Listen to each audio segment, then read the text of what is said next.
This video will change the way you will think if you're trying to start a new business. Welcome to my channel. My name is Luc Vlecretien, and my focus is helping people find their purpose and build a business around it. So please don't forget to subscribe and let's get started. So, what is the problem that most new businesses are facing? It has to do with the power of new entrants. I want to discuss this concept that I was thinking about lately, that why so many new businesses are struggling to find a unique place, a unique situation, a unique corner in the market that sets them apart from other competitors. So I love the model of the Porter's 5 forces because it clearly depicts what circumstances and factors we need to keep in mind when deciding to set up a business, deciding what unique place we can actually take in the market when building a business. So let's look at the model. The model has 5 forces that influence and determine the strength of competition. Okay, so this is the strength of competition. So the first one is having access to the market by new entrants. So new entrants could be people that are considering entering your business, or at least becoming a competitor of yours. This could be, for example, the case if you're, let's say, a personal trainer and you're providing a specific type of training in a very specific area, and you see someone that is trying to provide the exact same service as you have. So that's the question: is what access to the market do these entrants have? Is it for them? Is it possible for them to access your market? Yes or no? So the second force is the threat of substitute products. So it's the threat of substitute products or services, right? So you could be thinking of an example of being a personal trainer. You could think of, okay, what are the possible substitutes that other people might be facing? Well, for example, they could go to someone who provides a similar personal training experience, but for example, using natural tools. For example, just using your body weight instead of using heavy lifters or dumbbells or whatever the case. So that could be, for example, threat of a substitute product to what you're selling. Or it could be, for example, someone selling supplements. If your goal is to lose weight, instead of trying to sport, you can lose weight by taking supplements. Well, that's an example of a threat of a substitute product. So the third force is the entry and exit costs. So what they mean by the buyer's entry and exit costs has to do with how easily can a buyer or consumer, depending on who you're trying to serve, how easily can they change from, for example, you being their personal trainer to moving to someone else's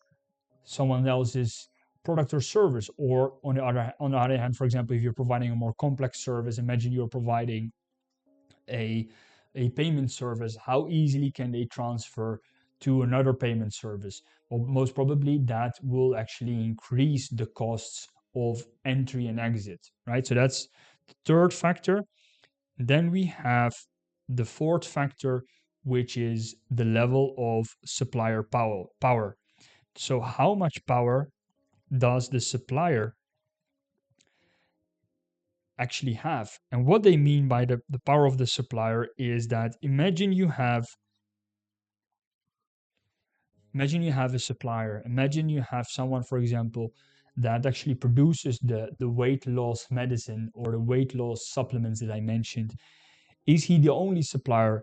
If that supplier decides to increase his prices by 25%, are you dependent fully on that supplier to continue providing your service or product? So that's the level of power of supplier that determines the competitive strength. And the last element has to do with the intensity of the competitive landscape. So how intensive is the competition? Is the competition highly intensive? Then entering the market will become much harder. So when we're deciding on what business to build or how to find a specific corner in the market that we can enter with our new product, our new service to be serving our clients, the question you should be asking yourself is, how do these forces all work to influence the competitive environment that you're facing yourself, or that you're facing yourself currently, or by building a business? So the question is, can you set up your product or business, for example, to increase the for example, the threat of substitute products, or decrease that by providing something that's completely unique, that's completely different from current products and services? And for example, to give you a bit more insight in the way I look at this model, is that imagine if you're trying to, for example, you're trying to provide business consulting services. Just to give you an example, you ask yourself these 5 questions. So, what is the access that new entrants have to this market? Well, in the end, everyone with a financial degree or financial background or business background, entrepreneurial background, can start to become, or can start providing business consulting services, right? Or even someone without a degree but just with experience. So that there is access to new entrants. So that is something that you actually can't do anything about. Can you do something about the threat of substitute products or services?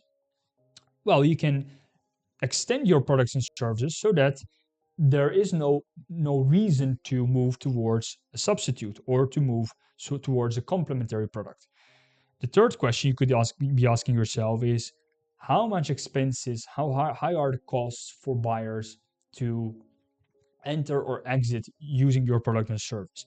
The higher the cost for exit, the stronger your position is, and the higher the cost for entry, the weaker your position is. The power of suppliers. This is a very important one.